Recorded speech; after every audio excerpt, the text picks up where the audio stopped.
Hey guys, back again. Next day, got the impellers changed yesterday, and today is attempt to change the oil. Step one was to go get new filters. Now, when I bought the boat, it didn't have the Cat brand filters on it. There's where is it? There's one here somewhere. It's an oil filter. Oh, it's not on the boat. It's actually a loose part for a spare. Anyways, it didn't have Cat products on it. It had Baldwin.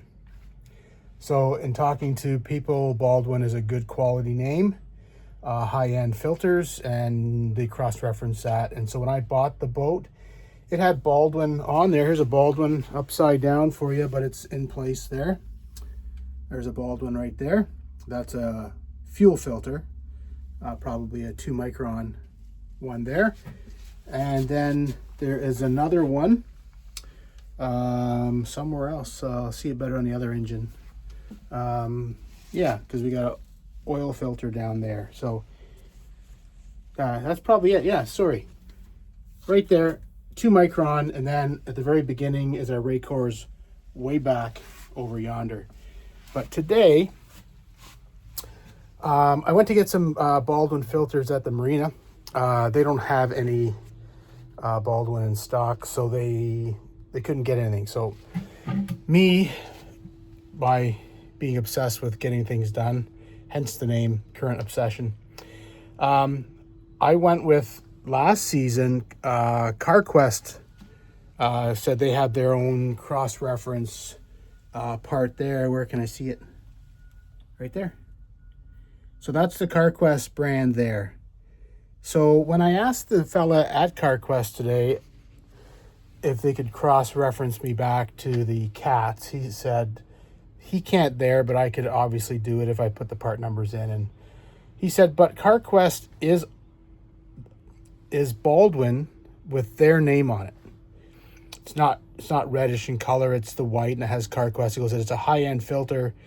It's not, I don't want to say any bad names about other filters, but he said it's not a Canadian Tire type, feed everybody with filters kind of filter. It's a high quality filter. So I'm sticking with the CarQuest filter, since he said it was a good high-end filter. That's it right there, the old one from last season. And I got some new ones righty there in those boxes, heavy-duty filters. So they're going to go on. They were like $80 for the pair, Canadian dollars. So I'm going to change out these filters and change the oil. So we're going to see whether we can use the Reverso pump to extract the oil out of the engines. And I just have a empty bucket to fill. Then I'll know exactly how much oil I extracted based on the volume of 1.5 containers of that's a 5-gallon pail, and they're about 6.5 gallons roughly per engine. So I will do that. But the Reverso allows me to extract oil out and pump it back in. If I put the hose back in a fresh pail and draw it in, that saves me having to hold a heavy pail and try to pour it in if I don't have a funnel or if it's in an awkward spot.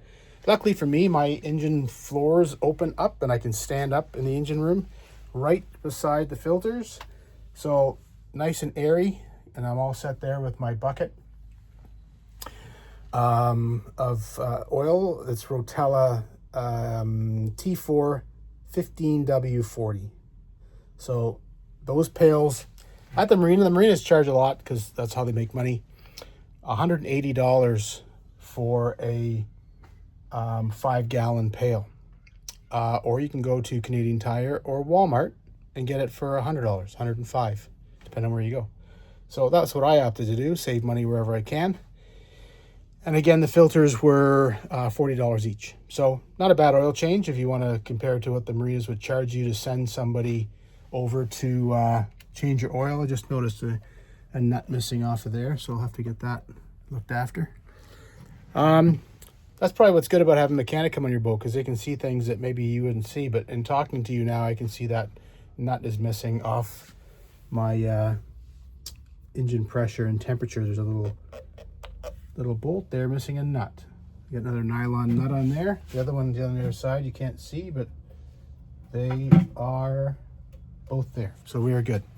So let's get on with the oil change. Let's see if this Reverso oil works. I'm going to release the cap here on the engine just to let pressure off so I'm not creating a vacuum when I'm drawing it out. So I'll take that off of there and set it down, and that's where I'm going to actually pour the oil. Because I have easy access, where are we? Right there. Top of the engine, top of the morning to you, top of the engine, right there is the fill. So I'll put a funnel in that, and I'll pour fresh oil in the top, and when I see, if I put the pump on then, and extract even new oil out into the pail, I'll be pushing out hopefully a lot more of the darkened black oil. I don't want to draw it in from the Reverso pump and draw whatever's in the hose all the way back to the engines, that black oil back into the motors and then contaminate the new oil. So if I can pour it in here and keep it pumping out the other side till I see new fresh oil come out, then I'm good. Maybe I'll waste a bit, but I'd rather it be all nice and golden going in, and that's just just how I roll. So let's set up the bucket. I'm going to crouch down here. Oh, wow, you guys know how nimble I am. Oh, so Reverso pump right there. So this is the hose right here. I'm gonna get this hose and put it in a bucket. It's got a cloth on the end of it, so see if I can set this up. This phone, I gotta get a stand for this phone so I can actually have you watch the whole process. So, oh, there we go. We're gonna set you right there for now. I'm gonna take this cap off the hose. Right there.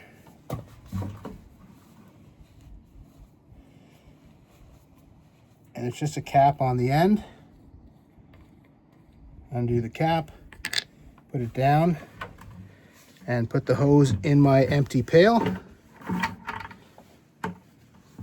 There we go. Into the pail we go with the hose. And now I would select, since I'm on the starboard engine, that would be the center one, port, nothing, and generator. Well, process of elimination, that should be the starboard engine. Open that valve so that the lever is in line with the hose, and that should open it up. And then on the Reverso pump itself, there is a squiggly line. I would assume the line this way is drawing it into the system, and this is drawing it out of the system. So if I can get rid of this hose here, there's a little safety flap. Push it out of the way, and there's a toggle switch here. So let's put the toggle on and see what happens.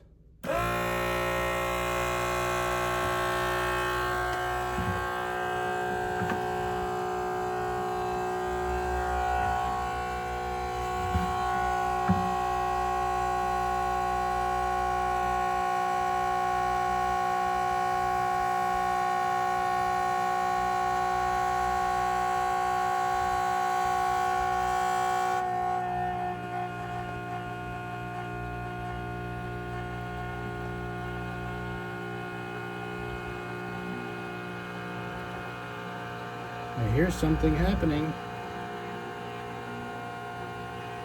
My fear is there we go, look at that. Woohoo! Oil slick. Look at that. So I'm just hoping that the fins that were broken off of the other impeller that I changed, and I only found 2 of the 6, aren't still inward and are getting drawn now into my new impeller and sort of ruining it as it spins. But so far, she's pumping out.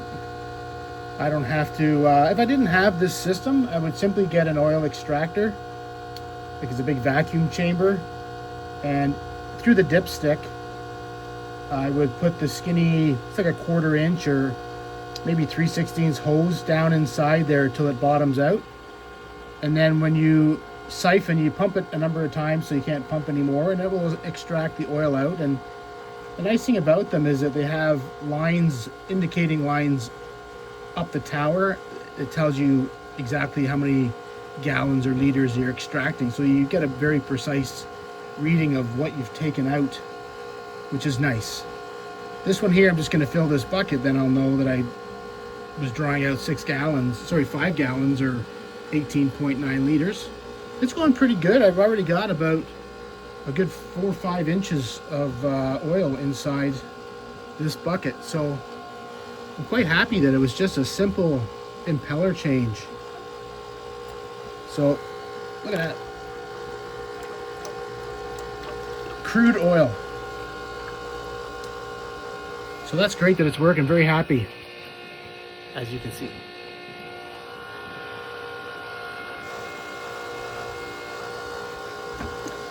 And when it gets close to the top, I'll shut it off. I'll grab another bucket and we'll empty it until it's completely empty. And I'll take this oil over to the recycling station at our marina, which is very nice. They're convenient to have. And we'll get rid of that. And then I'll show you how I do the putting the oil into the engines.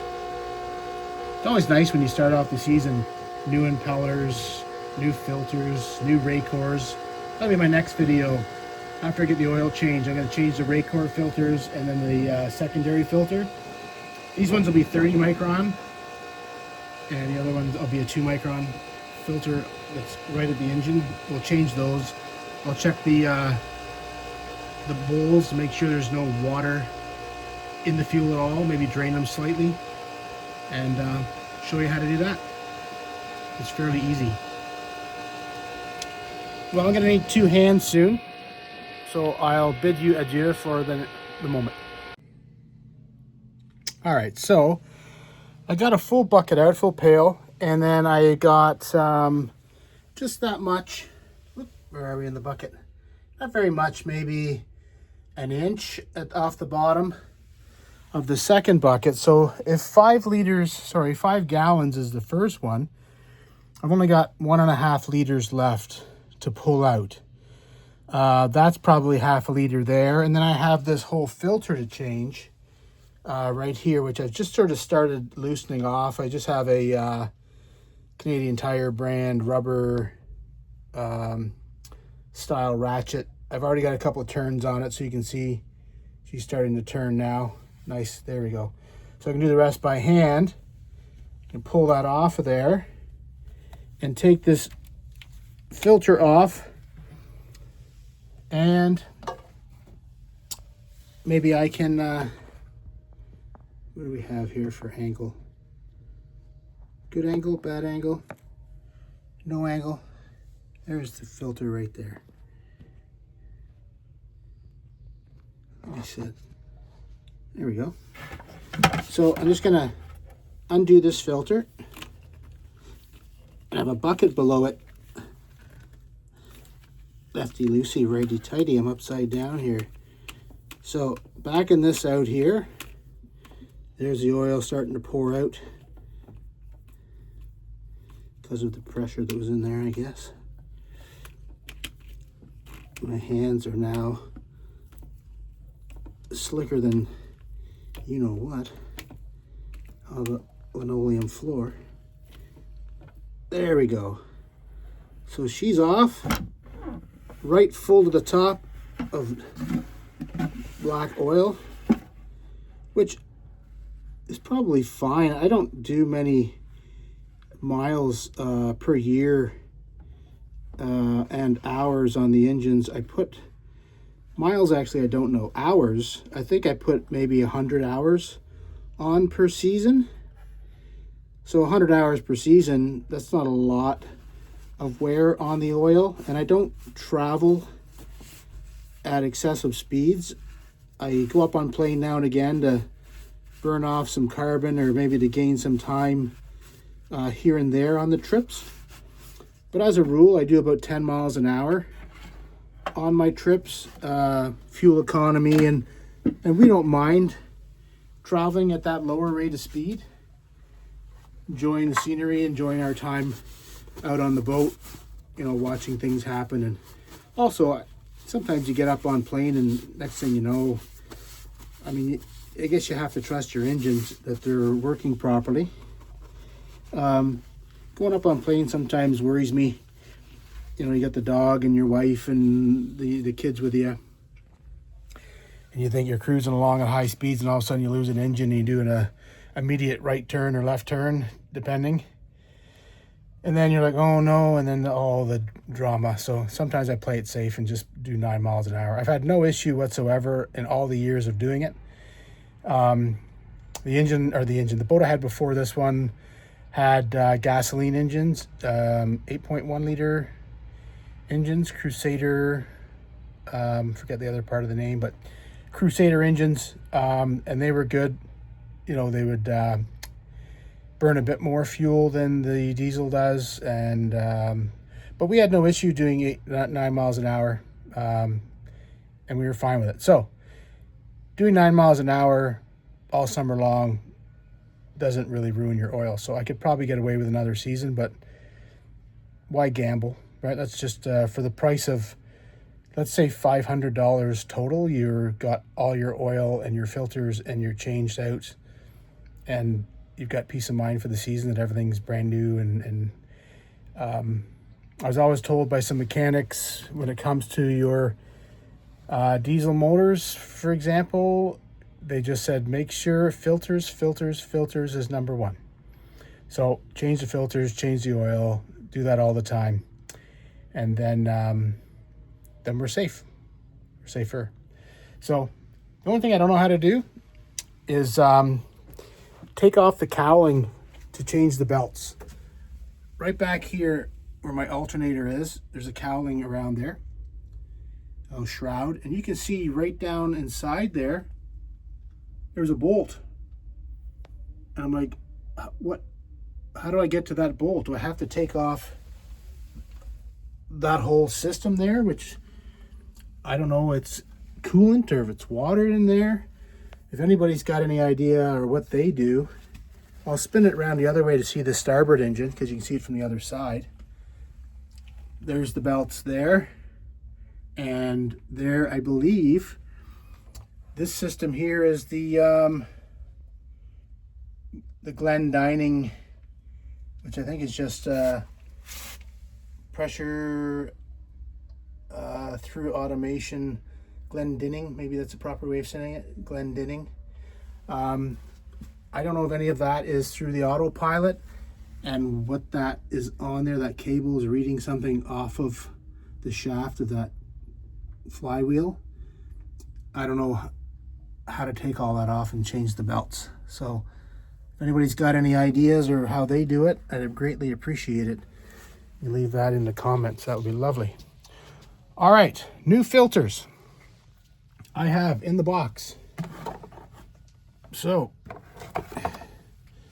new filters. Of course, when we take it out, it's not only in a box, but it's wrapped. So now, I guess that's good for contaminants. We'll put you down, and we will take off the nice wrapper. Same number, that's important. Make sure you match the numbers. And we'll put that in the box there. Nothing left in there. And a little bit of paper towel. What I usually do is dip my finger in the old oil and just do a little bead around so that it doesn't seize on there and I can't get it off next time. So finger on there, a little bit of oil, and then put it around there so that it's got a bit of lubricant on there. I guess I could pour oil in there, or I could just put it on and let the oil circulate through. I'm going to do that and put it on dry like this. And you probably can't see what's going on, but just get it started there. There we are. Just put it back on, thread it, start the process, tighten her up.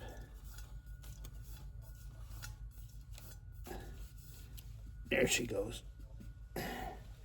Doesn't have to be super tight.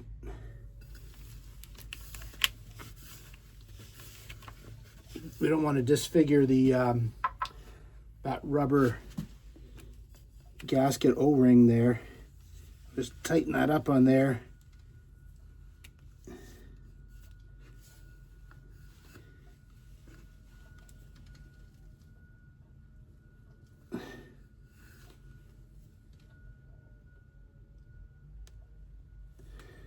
There you go. And you don't want to crank it down too hard, but you also don't want it, because it's going to start dripping oil and running down. But you keep an eye on these things, and then you go around and you clean up all your mess. Because when you're underway and you come down and you see oil drips, you're like, uh-oh, what is that from? And then you realize, oh yeah, that's when I did my oil change. So it's always nice to clean up after yourself. And then there's no mystery on the at a later date. All right, so that's there. Now what I'm going to do is try to fill up that funnel. I've got a bucket here. I will take a sip of drink. I'll give you two guesses whether there's rum in this can or not.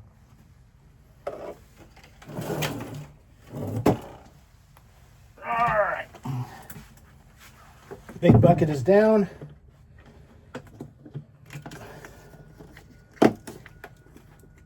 Open up the little spigot on top. There we go. Make sure there's no dust on top of your lid before you pour it into your engine. Undo the cap. Undo the other seal that's in there. Put those down. And let's hope. There we go.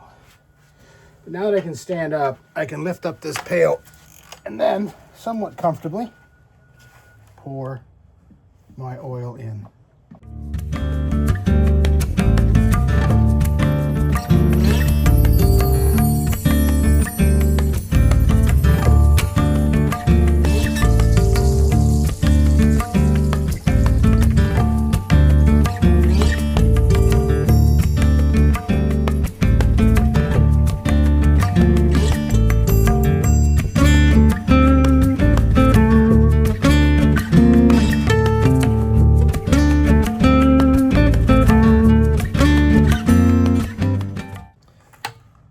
There we go.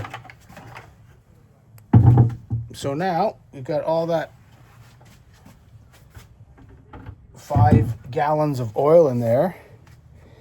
If I take you with me here and we turn on the pump for the Reverso oil pump, let's see what happens.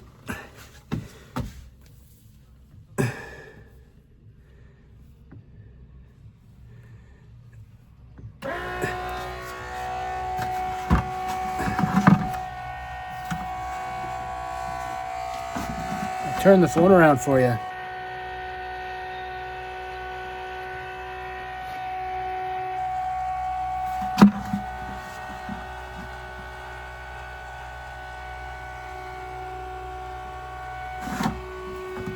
Nothing's happening yet, so I'm not showing you anything. I'm extracting it.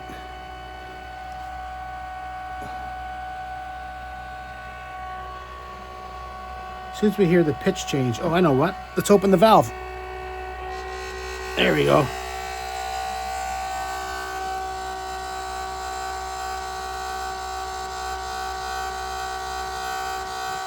Let's wait for the pitch change. There she comes. 3, 2, 1, 0. Come on, oil.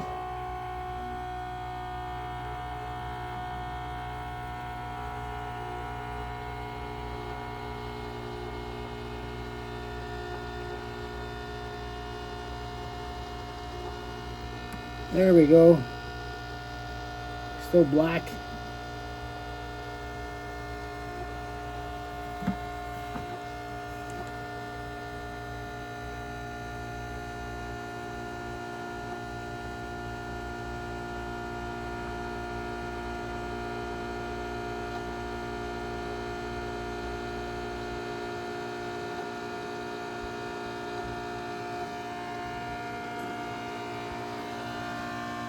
I feel like Eddie on Christmas Vacation. Shitter's full. Maybe. Well, it's moving some stuff out of there, which is good. I just thought it would run a bit faster, but maybe because I didn't warm it up like when I warmed up the engine oil to make it a bit thinner and hotter, so it would move a bit quicker.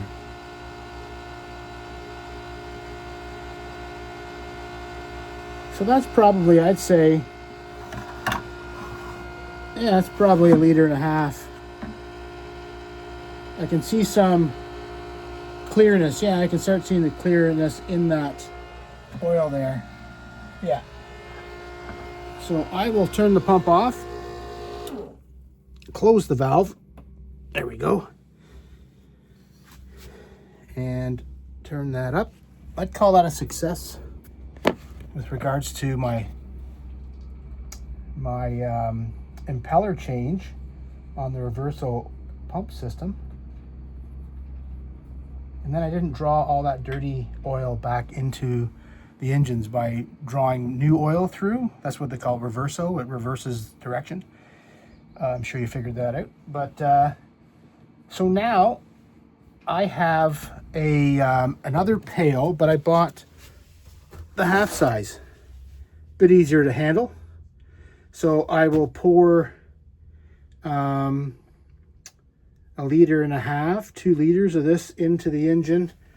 Then I will run the engines or the engine to make sure that oil gets through that filter, because there's probably 1 liter of oil inside that filter that I just changed. And then check my dipstick. You know, make sure we got the proper amount of oil in here. The nice thing is, it's not a big deal. If you put too much oil in, if you did it traditionally where you had to get your oil extractor and put it in the dipstick and pressurize it and take it out, you wouldn't know how much oil you would know how much oil, but it'd be a bit more of an effort. This way, with a Reverso pump, you could just put it in a bucket, put the pump on, draw a bit out, shut it off, check your dipstick, and then be maybe at the level that you should be, and then it wasn't a big effort because the pump system's built in. So I will go ahead and pour in 2 liters of this smaller container, and let you know how I make it.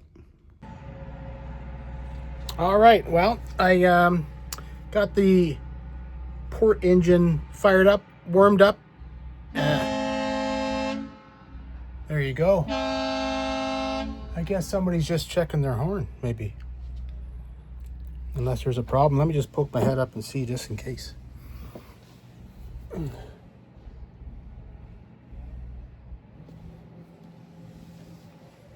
Yeah, I don't see anybody. All right, so let us turn on over here. Let's go. Port engine. Open the valve. Toggle switch to extract. And let us see through the hose.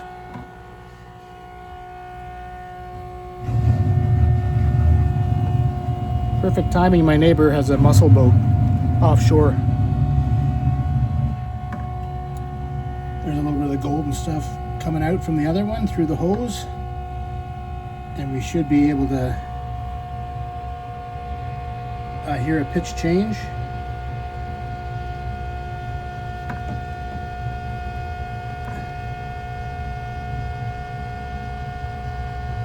There we go. Change in the oil.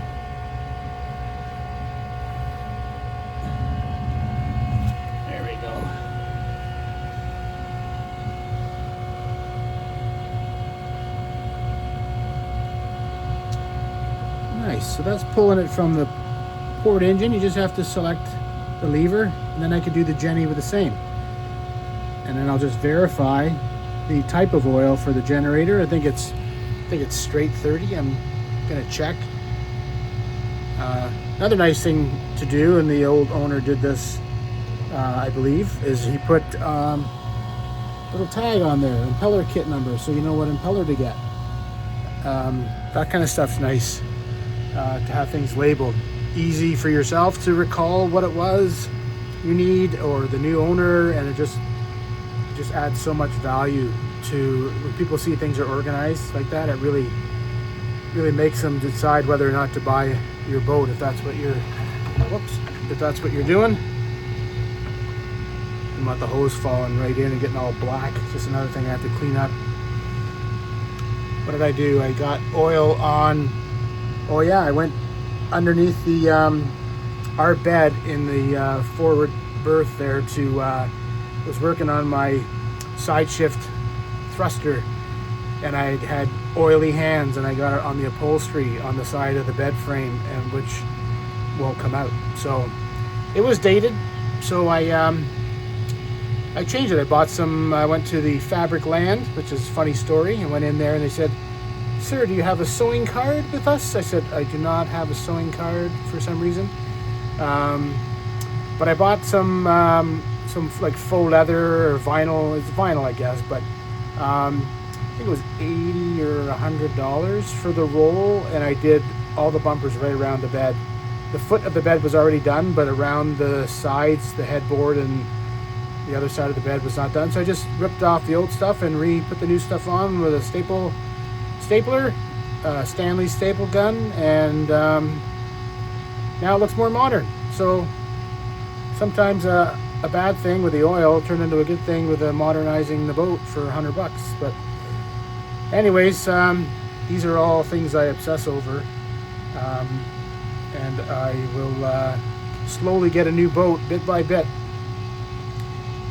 I find boats today, the expenses are crazy, and they don't have the warmth, and I like to go boating and enjoy my weekend, and in comfort, and lounge and sit and have nice spaces to put your feet up, and lots of cupboard space for stuff. And the newer boats seem to be very, I don't know, sharp edged and very much khaki pants and martinis kind of vibe to them. So I like the older boats, but maybe that's just because I don't have enough money to buy a new one. But anyhow, that's why I'm here doing my own work, because I'm sort of cheap that way.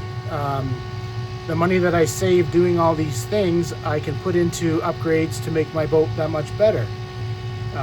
Probably the biggest upgrade expense, if I wanted to do it, would be like a touchscreen Axiom or something, Garmin or Ray Marine or whatever, to put up on the bridge. That would be nice, but I think they're like somewhere in the neighborhood between $2,000 and $4,000, and so that's a big expense.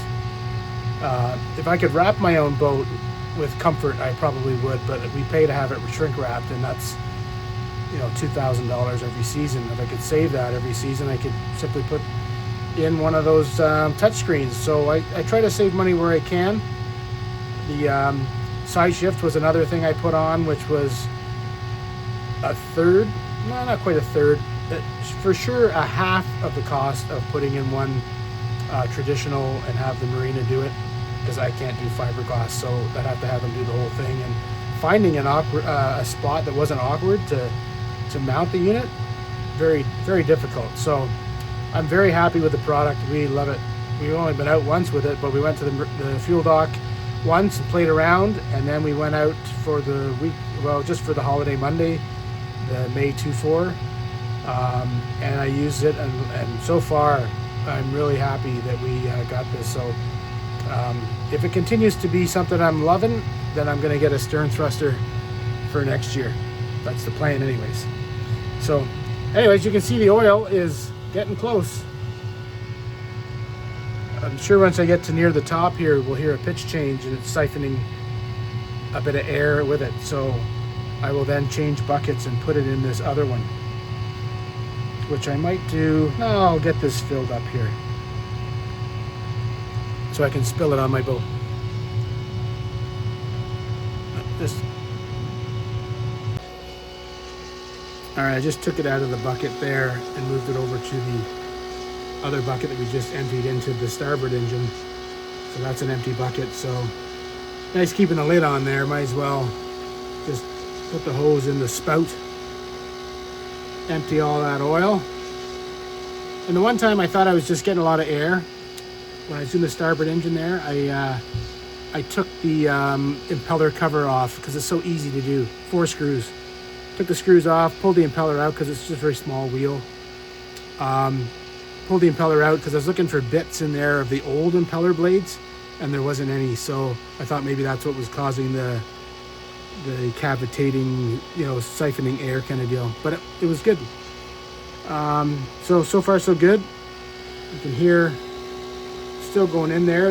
As soon as we hear a noticeable pitch change on that pump, we'll know that we're down to the nothings, and then we'll go ahead and change the oil filter and then fill that one up.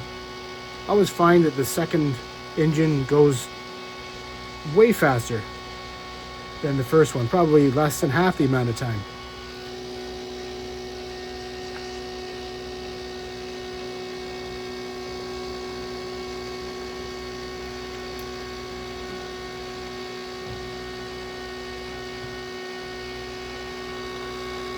She's still coming out.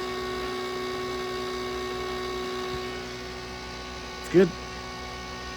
Some of the marinas too would charge on some of the bigger boats $500 to change the oil, and they just stand there with the Reverso pump system and stand and fill up a bucket and charge $500 to the customer, but the customer really has no idea what's involved, so they just relinquish it to the technicians to come out. Sometimes that's for the best, when this is all it is. So if you can save all that money doing it yourself, why not? So there's the pitch change. You can hear that, I hope. And then we look at what's coming out volume wise, and it's still moving, which is good, but it's a little sporadic.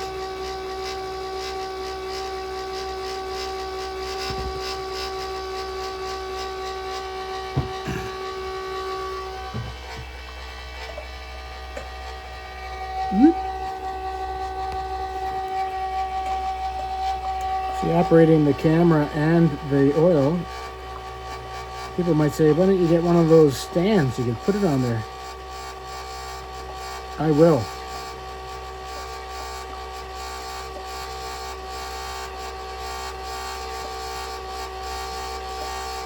Alright, so I think that's probably good for now. I'll quickly shift that over to here. Put the camera away. Check back with you in a few minutes. Alright, I'm working on the port engine now, and the funnel's on the very side of the engine. You're gonna see way over yonder, there's a funnel that comes right off the side there. Anyways, my funnel that I have doesn't want to fit there, so I decided this time to try to extract the oil. Just put the pump in reverse. So now I'm down halfway through this bucket here. It's not the fastest, but probably, I don't know, maybe 5.5 minutes, like not 5.5, between 5 and 10, so 7.5 minutes to get that far down. But I had a drink, answered an email, so it is good. I am not getting to push out any old oil this way, but I don't think it's a big bother. So I want to see if the pump works in forward reverse. So now we know it works. It's just not super duper fast, but it does suck it out. So once I get this one done, I'll do another small. I'll probably extract about another 6 liters. If this is 19 and that I get 6, there's my 25 liters, which it says my engine's hold capacity wise. And then we'll go ahead and check the dipsticks, fire up the motor, let it run, fill up the filter, and then check it again. And I'll check the starboard one last time just to make sure. And then we'll recheck in with you when this process is done. There we go. boat all put back together. Carpet down, tidied up a little bit. Maybe not 100%, but anyways, there we go. And there's the neighbor's boat coming in. Beauty. So we're all set, oil changed, ready to go out and enjoy. Check the oil dipsticks, everything's perfect. So, woo! On to the next thing. We'll see you next time for the Reverso filters. Take care.